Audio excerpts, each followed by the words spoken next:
नमस्कार, मी मोनिका शर्मा आणि आपण पाहत आहात लोकसेतू मराठी न्यूज चॅनल। तर चला पाहूया आजच्या बातम्यांमध्ये काय खास आहे।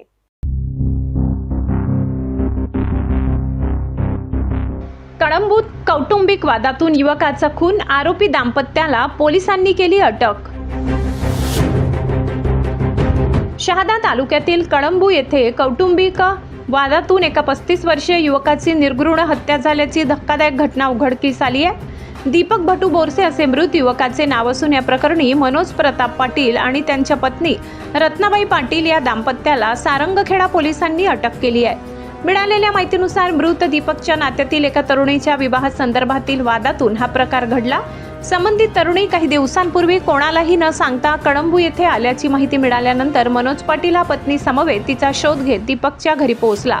यावेळी आमची भाची कुठे आहे अशी विचारणा करत मनोज पाटील याने दीपकशी वाद घालण्यास सुरुवात केली।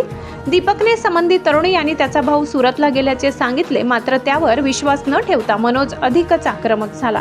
वाद वाढल्यानंतर मनोजने दीपकची गचंडी पकडून त्याचे डोके भिंतीवर आपटले। त्यानंतर त्याला घराबाहेर अंगणात ओढून नेऊन पुन्हा मारहाण केली। यावेळी रत्नाबाईने दीपकला पकडून ठेवले तर मनोजने त्याचा गळा दाबल्याने दीपकचा जागीच मृत्यू झाला। घटनेची माहिती मिळताच सारंगखेडा पोलीस ठाण्याचे सहाय्यक पोलीस निरीक्षक रवींद्र बागुल यांनी पथकासह घटनास्थळी धाव घेतली। मृतदेह ताब्यात घेऊन शवविच्छेदनासाठी शहादा उपजिल्हा रुग्णालयात पाठवण्यात आला। या प्रकरणी आरोपी दाम्पत्याविरुद्ध भारतीय न्याय संहितेच्या संबंधित कलमा अन्वये गुन्हा दाखल करण्यात आला असून पुढील तपास सहाय्यक पोलीस निरीक्षक रवींद्र बागुल करीत आहेत। लाला चव्हाण, वडाळी।